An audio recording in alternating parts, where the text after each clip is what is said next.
Guten Tag und herzlich willkommen. Ich freue mich, dass Sie unsere Einladung angenommen haben und zu unserer Pressekonferenz hier erschienen sind.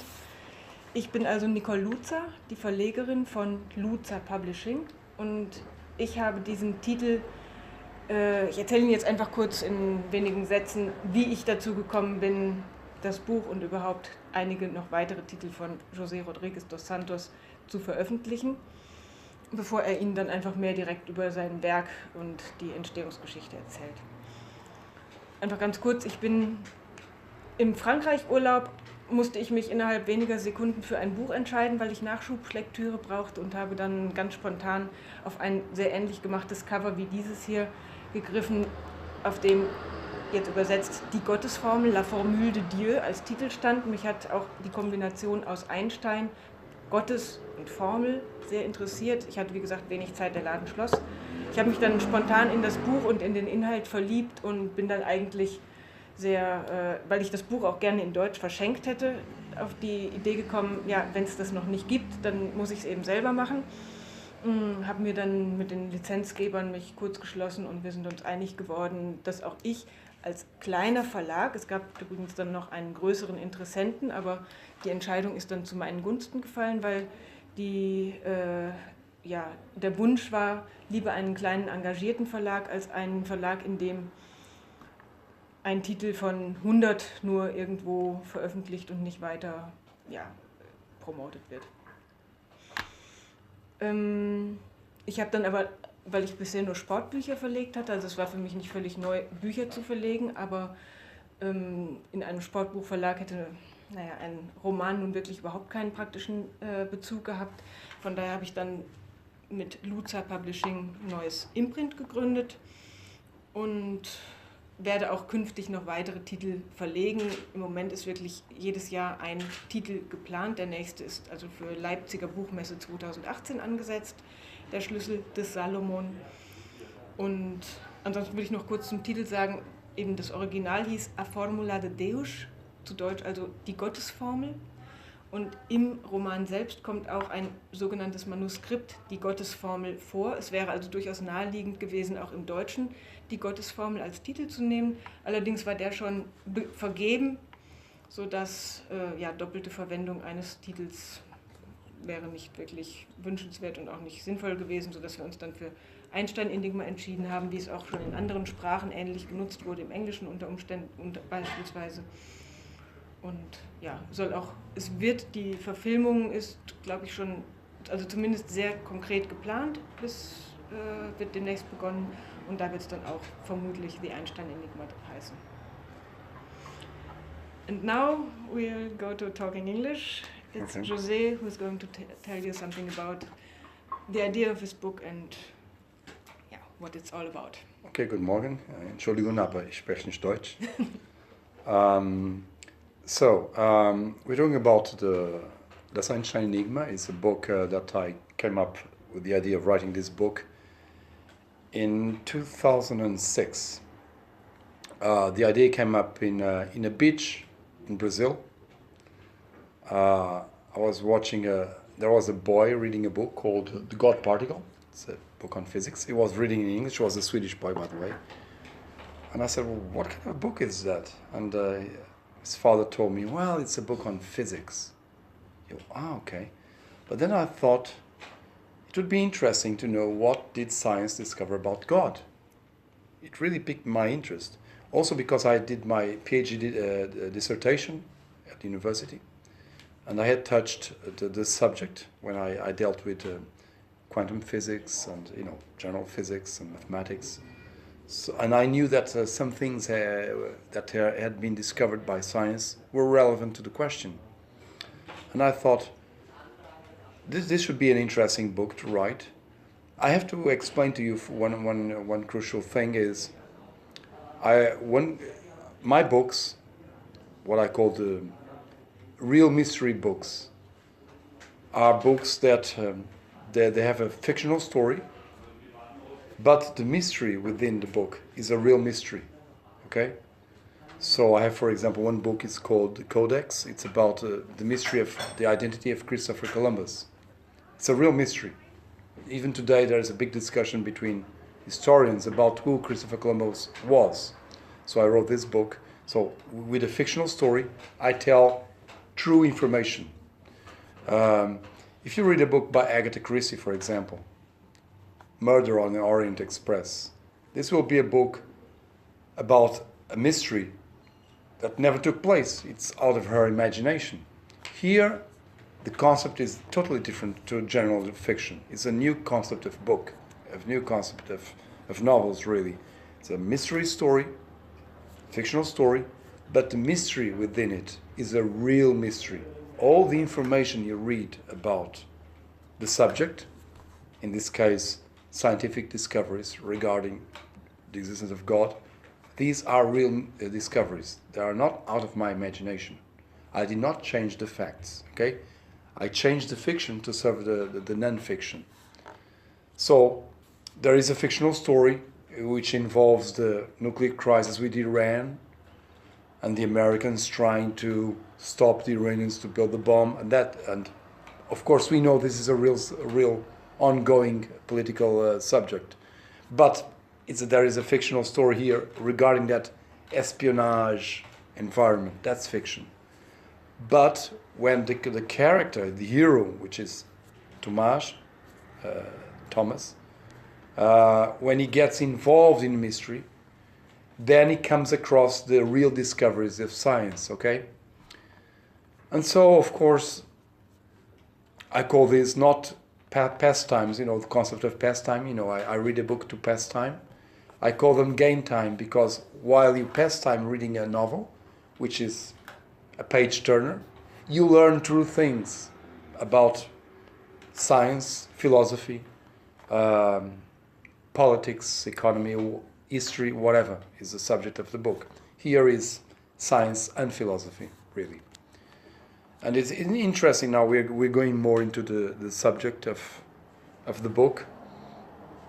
We know that since an Austrian philosopher, Ludwig Wittgenstein, philosophy is about language.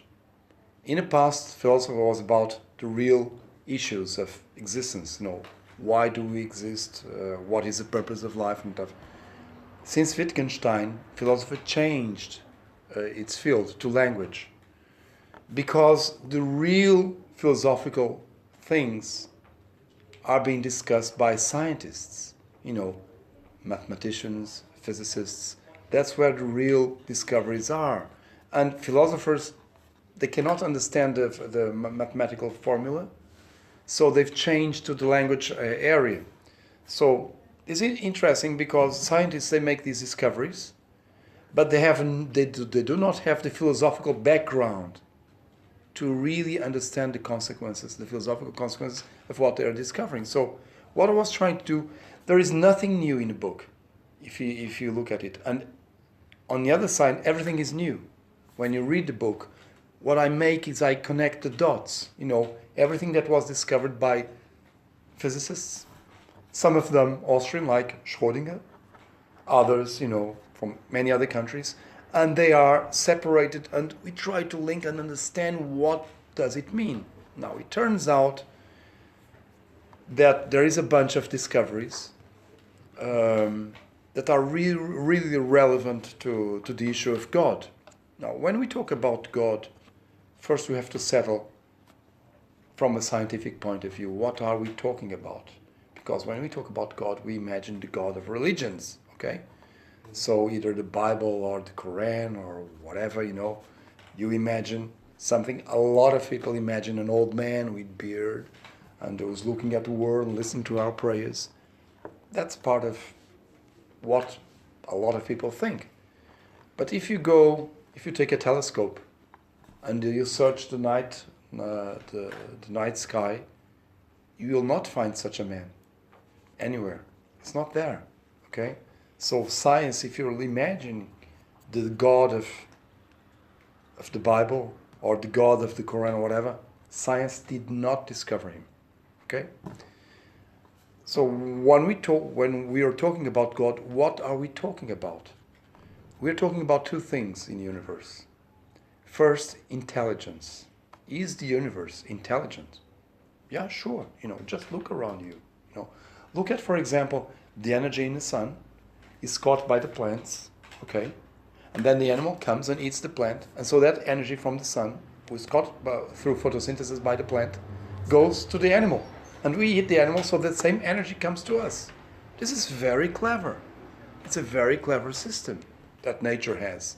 Now, is this system an accident or is it purposeful? Is there, there is an intention. Now, when we come to intention, so we need intelligence and intention.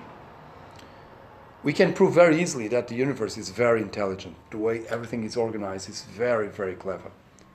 It's simple and it's complex simultaneously. Actually, there is a scientific word for it. They call it simplexity. It's simple and complexity. Simplicity and complexity, so simplexity. But as we all know, intention is a concept very difficult to grasp, For example, I hit her. Did I do it intentionally or not? I said, oh no, sorry, it was an accident. Maybe it was an accident, maybe it wasn't. Only me knows the truth. She can deduce from my behavior if it is intentional or not. Everybody knows in court, for example, it's very difficult to prove that he killed her intentionally, unless he says so. Intention is very difficult to find. And yet, that's where these discoveries come. These discoveries there are explained in the book. They are true discoveries. There is a scientific. These discoveries they were made since the 1980s. Okay, they are hotly debated in the scientific community, and the public is not aware of this. This information is not known by everybody. So what I'm doing here is transferring that information to the public area in an easy way through a novel. And doing this, usually what I work with is a lot of metaphors, because with metaphors you can understand the subjects. For example, there is a small metaphor that I use. If you ask an engineer, what is television? The engineer will tell you, television. Well, television is, a machine where you have electric cables, and you have a cathodic tube, and you have wires, and You will explain everything about a television. But come on, yes, that's television. But television is much more than that. Television is the Tagesschau, is the österreichische Mannschaft playing in the Prater. It's movies, it's game shows, it's Big Brother, And the engineer is not telling you anything about this. He's only telling you about the connections and the wires and stuff, okay? He's talking about the hardware. But there is a software. There is a program going on there. Likewise, if you ask a scientist, hey, what is the universe? He will tell you. The universe is, it's electrons and protons, atoms, molecules, stars, planets, galaxies. Yeah, sure. He's talking about the universe like an engineer is talking about television or a computer. But the question is, what is the program running in the universe? Is the universe only about hardware? Is human being only about hardware? Yes, we have hardware, but there is a software too. Okay, there is a program going on. So that's what I'm trying to do in this book, showing you, okay, the scientists, they have discovered the hardware. Now, let's connect these dots. Let's see, what do they mean? What is the big picture? There's another example I like to give. Imagine there is a small ant, okay, walking on top of this rug. So you look at this at the end and say, hey, it's a beautiful rug you're walking on. And the ant, she's very small, she'll say, what beautiful rug? There is no beautiful rug, I'm just walking on some. So I have to pick the ant from the rug, take a distance so that she sees the drawing of the rug. Because if she's walking on top of it, she won't see it. That's what I try to do again in the book. I try to bring people from, we are walking on a rug, but we are too close. We need to take a distance, to see the whole picture. Again, connect the dots. Connect the dots that scientists have discovered. They are discussing it. And that's basically it. What did they find? Now, please don't talk about this part, because it's part of the mystery. It's a true mystery. What did they find? They found that the universe is fine-tuned for life. Okay? Meaning, if you change a small percent, like 1%, for example, the strength of the electron, no life is possible. If you weaken by 2% the strength of the electron, no life is possible. If, for example, the rate of growth of the universe has to be very, very precise. If it is 1% quicker, there will be no galaxies and no stars possible. If it is 1% slower, the universe will go up and then fall down again because of the strength of gravity, you see? So they have found thousands of fine-tuning of criteria where the structure of the fine, the constant of the fine structure, for example, has to be very, very, very fine-tuned. And this is very strange. Now, to express to you how strange this is, let me give you an example.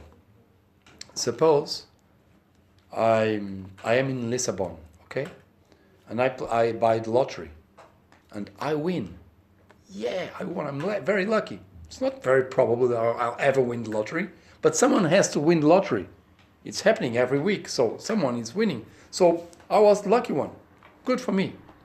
The following day, I go to Madrid, Spain. I buy the lottery and I win again. 2 days in a row. Now, this is strange. The third day, I come to Vienna.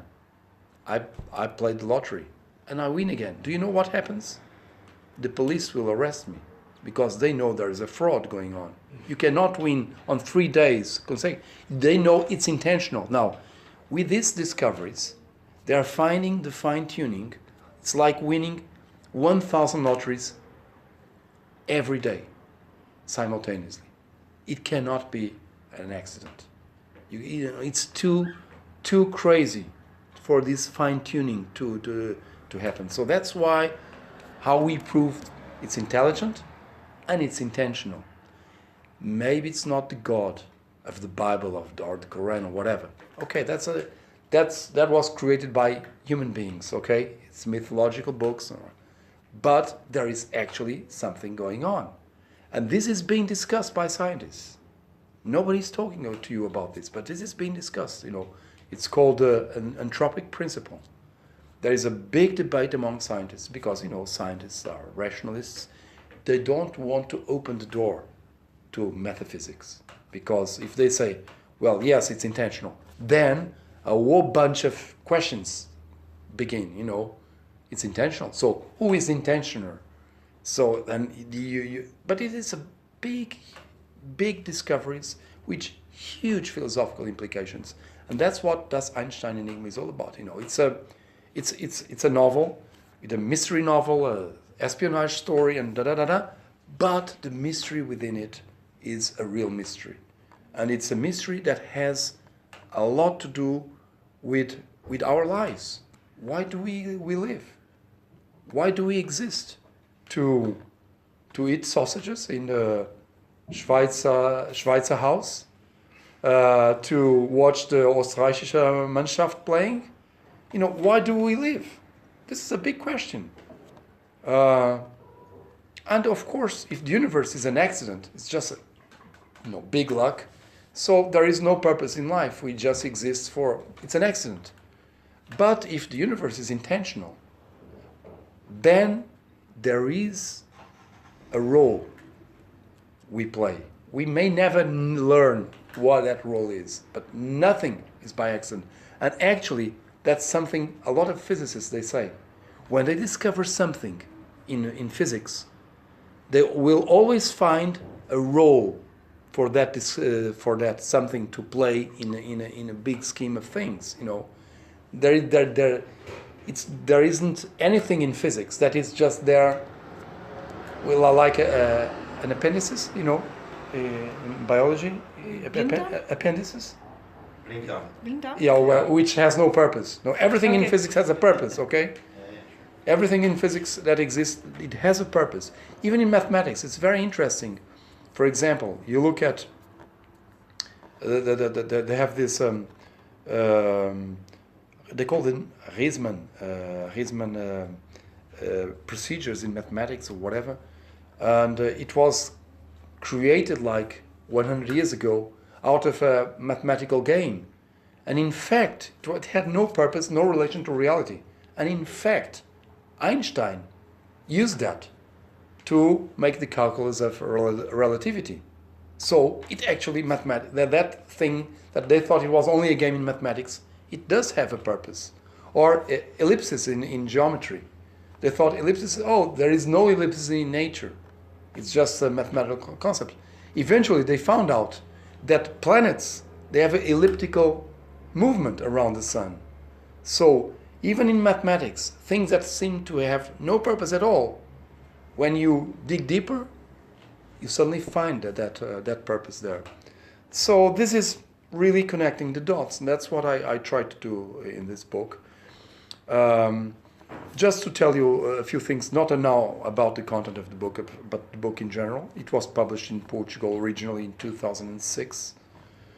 I'm not sure. I'm translated into 17 languages, but there are more to come because there are already published 17 languages, but there will be, and 17 languages means around 40 countries, because in many countries, German is an example, Portuguese, Spanish, English, or French means plenty of countries. And translations are still coming. For example, last week there was a contract signed with a Chinese publisher, so there's going to be a new language. The book, the rights for film was bought by Belga Films. It's a major producer in Belgium, related to Luc Besson, the great French filmmaker. They're going to make a movie with an American producer. So they announced that the movie will be done in 2018. So I expect it to be ready by 19 or 20. And it will, originally the title is A Forma de Deus, which in German will be Die Gottesformel.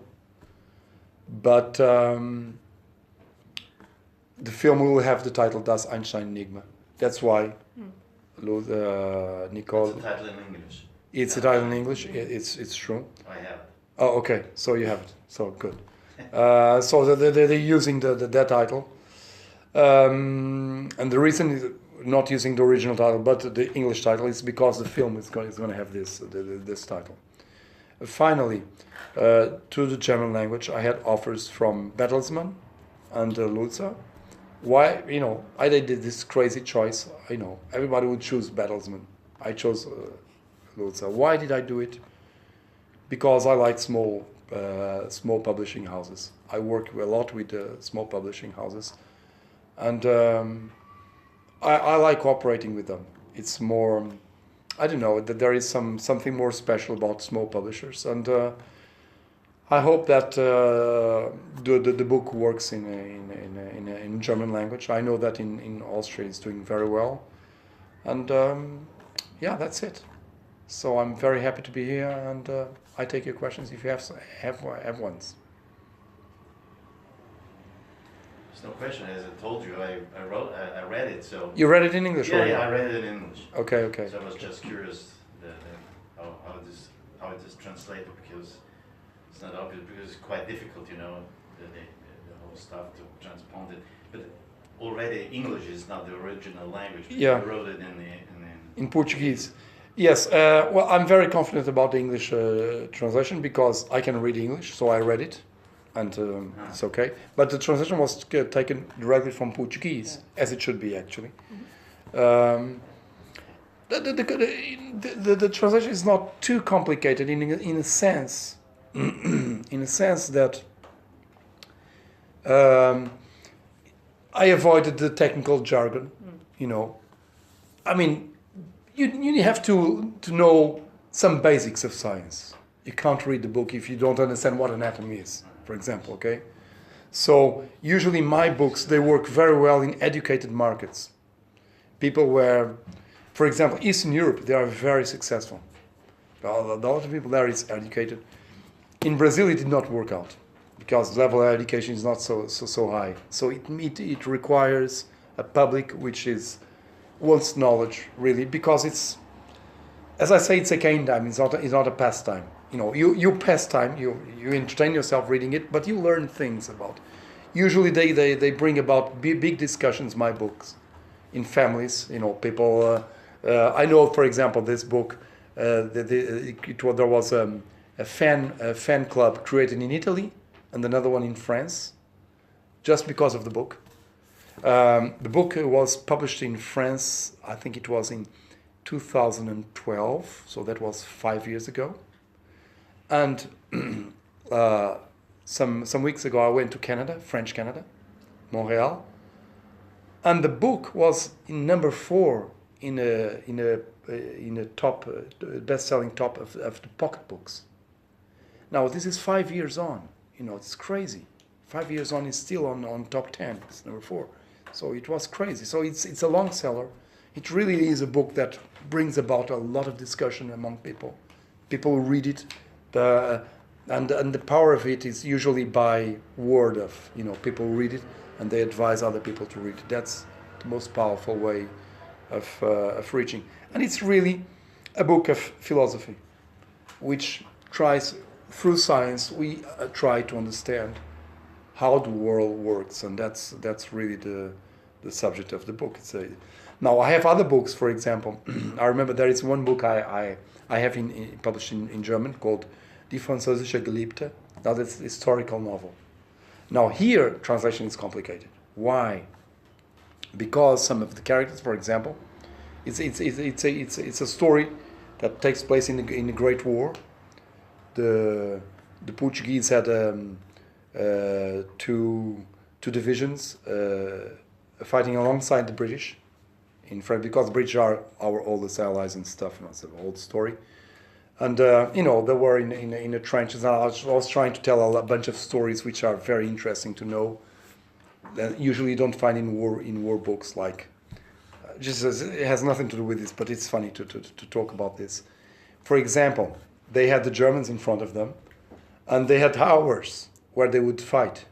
So, for example, at 2 o'clock we stopped fighting, and at 2 o'clock everybody would stop, and then they would come out and then they would, for example, say grenade. They would send sausages, and the Portuguese would send corned beef. You see what I mean? So these are stories that are never told about in wars, but these are real stories that were taking place. And I was reading the diaries of the soldiers, and they were saying that the Germans, oh, the poor chaps over there, they are suffering as much as we are. So they had no sense of enemies. And this is interesting because when you read a book about war, usually it's a different concept. And it was interesting because it was a battalion of in my book of northern Portugal, and they spoke in a funny way. In Portuguese, it's very funny. Now my German translator, she told me, this is going to be lost in translation. It's impossible. How can I translate this accent, these words? Am I going to use a Bavarian accent? It makes no sense in a Portuguese soldier, so it's lost. So when you're talking about that kind of stuff, yeah, translation is impossible. But in this kind of book, there is no such problem, like accents or, for example, if I say in English, you schmuck, if I write, you know, this is a New Yorker, okay? Because in New York, they say you schmuck. In England, they will never say, sorry? It's a New York Jew. New York Jew, but yeah, it's true. It comes from Yiddish. But even non-Jews say it in New York. Yeah, sure. But it's very specific from New York, yeah. Okay? In England, they would not say that. Say you bastard or you stupid or whatever. They would never say schmuck. So by using I'm sure in German you have a lot of. I was just talking to Nicole here in Austria. How I see the Austrian national team, and half of the players they could have burger in their name. So I know burger is a very typical Austrian thing. You know, I'm sure you have many peculiarities which, if put in a book, it works fine, but if translated, it doesn't work. There is a famous Italian author, Andrea Camilleri. I know he's well known here as well. Yeah. I was talking to him. He lives in Rome, and it's funny because I read his books in Portuguese, and it's not funny. What the hell about this book? And I talk to Italians and say, oh, it's so funny, Camilleri. Why? Because the main character is Commissar Montalbano. And he says, when he says, what's your name? He says, Montalbano sono. It's so funny. Why is it so funny? Because that's the way Sicilians talk. They don't say sono Montalbano, they say Montalbano sono. And for Italians, it's very funny. How do you translate into Portuguese or German? It's impossible, it's lost. Okay? So when you have books that use these cultural things, it's lost in translation. It's impossible to use it. But in this kind of book, no, it happens today. The characters are more, the subject is universal. It's not a specific of a country. It's a universal thing, Why do we exist? Does God exist? What did science discover about this? It's universal. Everybody is interested in this. And it has a universal language. So I would say that it's an universal book in that sense. So I don't think that there will be any problem in the translation of the book. I was curious to know how you explain the invisible materia, which was in 2006 not so obvious. The invisible, matter. Yeah. 80% of the universe is it's the dark matter. Dark matter, yes. And dark energy. So well, it was, as I said, it's true. You just don't know. Yeah, it's true. These concepts, they have been around in science, for example. What is happening is a lot of, to reach the public, it takes almost 50 years. For example, nowadays people are talking about quantum physics, but quantum physics is pretty old. Sure. It's Max Planck 1900. And then you had Schrödinger with the Schrödinger equation and Heisenberg, and it's very old. It's the first half of the century. And yet only today people start understanding, because it takes some time.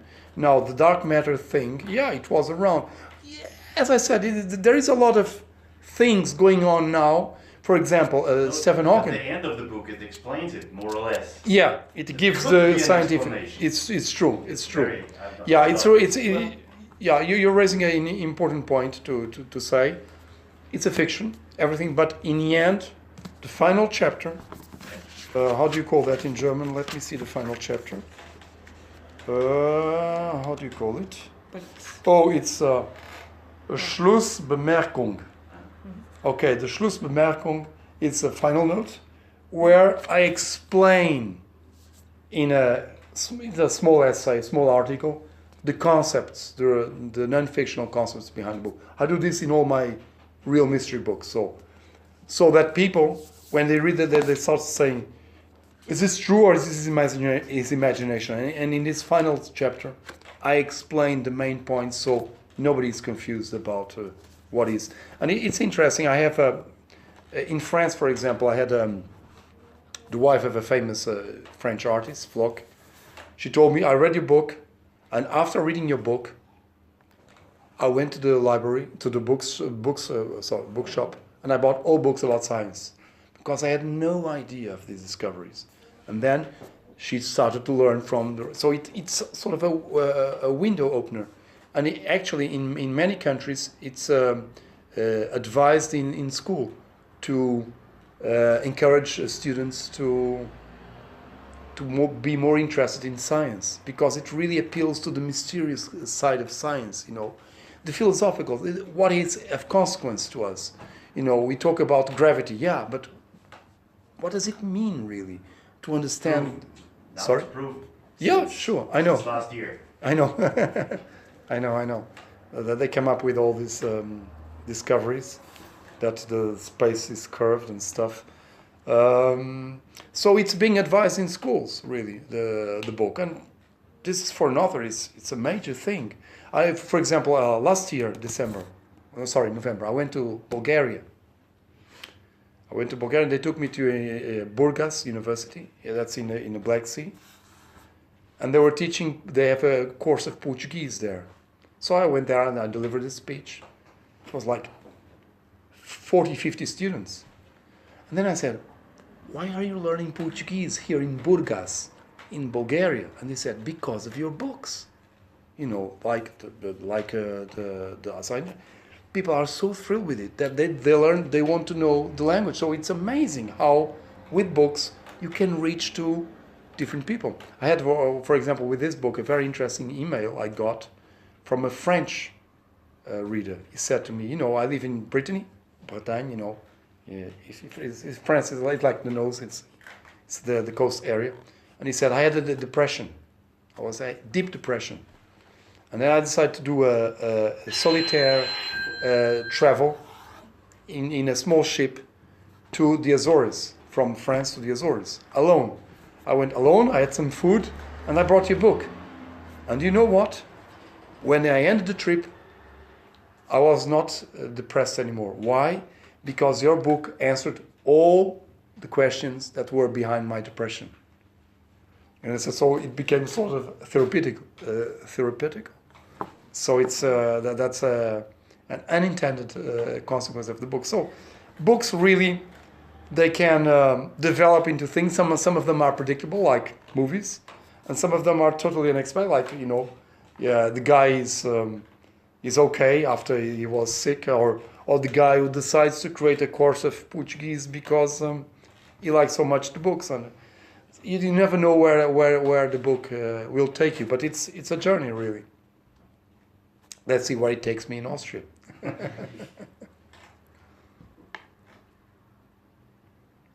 Well, otherwise we'll go to a snack. Yeah. And I'm available, so I'll be snacking as well in my time. So yeah, we can talk about. Did you meet Richard Dawkins? Actually, no, because now this you're asking good questions.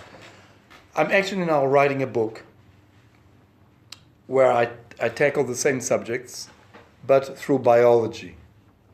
Okay, but this is a different discussion, and there I'm tackling Richard Dawkins, but not only Dawkins, Gold, Christian de Duve, because it's biology. You know, there are a bunch of discoveries as well related to.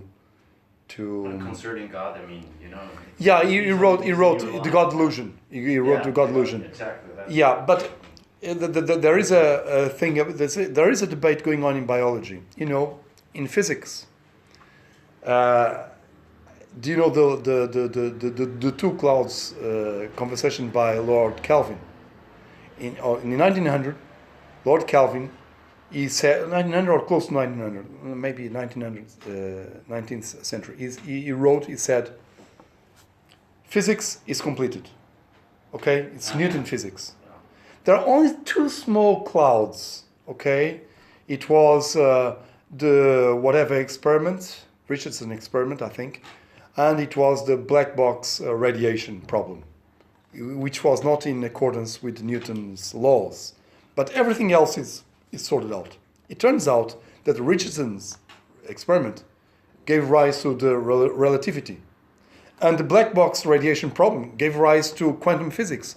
So it changed physics. And Newton now is just a chapter of physics, really, because the big physics is about quantum physics and relativity. And Newton, yeah, it's true, but only it has a limited power as far as. And it is believed that in biology the same is happening. Okay, that Darwin, in fact, is like Newton. He gave a true answer, but incomplete answer of nature. But he started a good thing. Yeah, sure, like Newton. Yeah, sure. But we still need a Max Planck, and we still need an Einstein in biology, because there are things that Darwinism cannot explain. I can give you an example. For example, cockroaches. You know, cockroaches, according to the Darwinists, there will be a slow evolution and stuff. You know, for example, primates. We had a very quick evolution in the last 7 million years. Cockroaches, they exist as they exist today 400 million years ago. Why did they not evolve? This is strange. And it goes against, it's a cloud, like the Richardson experiment or whatever. Darwinism cannot explain this. And Darwinism is based on a concept that everything is about luck, accident. Evolution is about accident. And in fact, they are discovering that there are, they call it convergence, or convergent evolution. Convergences. Yeah, which means it's not an accident. For example, the eyes. Okay, we share the same eyes with with 5 other groups. So it's 6 groups. Okay, mammals, us, and our common ancestor did not have eyes, so eyes developed 6 times differently, and they all look alike. This is convergence, and it goes against Darwin's theory, because in Darwin's theory they would go infinity, so they go other ways. How they would not go create different ways of creating the same eyes. And so there is a lot of, this is the subject of my next book, so you're reaching. Okay. It's the same thing here, but about biology. Is it an accident, or there is a purpose? And apparently that there is some planning, which we actually find in quantum physics. In quantum physics, it's an accident because it's a probability, but it's probability in the short term. In the long term, it's determinism. Because like a coin, let me see a coin. I can throw up, it's a €2 coin, where number 2 is. I can send it up and, it's actually, it's face. I can do it like 7 times and always face. And that's accident, okay? But if I do it 1 million times, I know that 50% of the times will be face, then 50% will be €2, okay? So it means on long term, there is no probability. It's determinism. And they believe the same is about physics and about biology. It's the same thing. But it's another conversation. Are there also people who have a problem with your kind of deconstruction of religion or the Christian believing? No, I'm going to tell you. It's a good question, that one. No, I've had the Christian groups very enthusiastic about the books, either Catholics or Protestant. And I wrote another book. That's a religious book about radical Islam, the wrath of God. And my books, I didn't say this, but this is important. They have an editorial review. Someone who's an expert on the field, he reads the book to check that what I write is correct. I don't make mistakes, okay? So I had a physicist reading this book and a mathematician reading this book, just to be sure that the scientific part of it is accurate. And in that book, I wrote about radical Islam. My expert was a founder of Al-Qaeda. He was actually an operative in Al-Qaeda. That he still lives in Ethiopia. I sent the book through internet, he read it and sent it back. And then, that book about radical Islam. And then he asked me, have you got other books? Because I enjoyed your book about radical Islam, okay? So yeah. So I sent him this book. And he wrote me back, I loved your book. He was a radical, he was a jihadist, you know. And so you can see it has a wide spectrum of readers. But in the end of the day, it's not about religion, as I said. It's about something else. But I know that it's a popular book, even in religious groups, even despite of the fact that it has nothing to do with religion. It's about sheer science. But never had bad reactions regarding this book. And I've had a very funny reaction. A lot of readers say, had I read this book when I was a student, I would have chosen science. So that's an interesting effect. Yep. So let's go for some snacks. Okay. Thank you. Dankeschön.